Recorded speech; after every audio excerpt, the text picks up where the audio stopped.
Hi hello നമുക്കിന്നൊരു ഷോപ്പിങ്ങിന് പോയാലോ? എനിക്ക് പ്രത്യേകിച്ച് ഒന്നും തന്നെ വാങ്ങിക്കാനില്ല. പക്ഷേ ഇങ്ങനെ മെറ്റർണിറ്റി ലീവിൽ വീട്ടിൽ തന്നെ ഇരിക്കുമ്പോൾ ഇടയ്ക്കൊരു ഷോപ്പിങ്ങിനൊക്കെ പോയാൽ എനിക്ക് ഭയങ്കരമായിട്ട് മൂഡൊക്കെ ഒന്ന് ചേഞ്ചായി നല്ല റീഫ്രഷ്മെൻ്റ് ആണേ. ഹസ്ബൻഡിന് ഇത് അത്ര വലിയ സന്തോഷം തരുന്ന കാര്യമല്ലെങ്കിലും എനിക്കിത് ഭയങ്കര സന്തോഷമാണ്. അപ്പോൾ ഞങ്ങളെല്ലാവരും കൂടെ മൂടിക്കെട്ടിയൊക്കെ പോകുന്നത്. ഇവിടെ സ്പ്രിംഗ് സീസണാണ്, അതുകൊണ്ട് നല്ല മഴയുണ്ട്, അതിനനുസരിച്ച് വെയിലും ഉണ്ട്. വെയിലിൻ്റെ ചൂടും കാറ്റിൻ്റെ തണുപ്പും ഒക്കെ അടിച്ച് നല്ല സുഖമായിട്ടാണ് ആ യാത്ര കേട്ടോ. അങ്ങനെ ഒരു കുഞ്ഞു ബേബീനെ കാണാനുണ്ട്, ഒരു ബർത്ത്ഡേ ഗേളും ഉണ്ട്. അപ്പോൾ അവർക്കുള്ള ഗിഫ്റ്റ് മേടിക്കാനാണ് മെയിൻ പോയത്.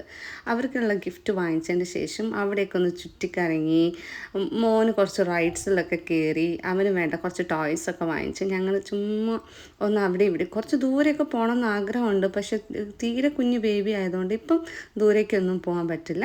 അതുകൊണ്ട് ഇവിടെ അടുത്തുള്ള സ്ഥലങ്ങളിൽ വാക്കിംഗ് ചെയ്യാൻ പറ്റുന്ന സ്ഥലങ്ങൾ കേട്ടോ, കാറിലും അല്ല, നടന്ന് പോകാൻ പറ്റുന്ന സ്ഥലങ്ങളിലൊക്കെ പോയി ഒന്ന് റീഫ്രഷ്മെൻ്റ് ഒക്കെ ആയിട്ട് വരുന്നതാണ് ഇഷ്ടം. പിന്നെ ഫാമിലി ആയിട്ട് എത്ര പേരിങ്ങനെ ഇടയ്ക്കൊന്ന് പാർക്കിലോ അല്ലെങ്കിൽ ചെറിയ ചെറിയ ഷോപ്പിങ്ങിനൊക്കെ പോകാറുണ്ട്. ഇപ്പം നമുക്ക് അങ്ങനെ ഹറിബറി ആയിട്ട് ഷോപ്പിംഗ് ചെയ്യാനല്ല കേട്ടോ, വീട്ടിലെ സാധനങ്ങൾ പർച്ചേസ് ചെയ്യാനല്ല ഞാൻ പറഞ്ഞത്, അല്ലാതെ ഫാമിലി ടൈം എൻജോയ് ചെയ്യാൻ വേണ്ടിയിട്ട് ഇങ്ങനെ ചുമ്മാ ഒന്ന് പോയിട്ട് വരിക. അധികം പൈസയൊന്നും ചിലവാക്കാതെയാണേ.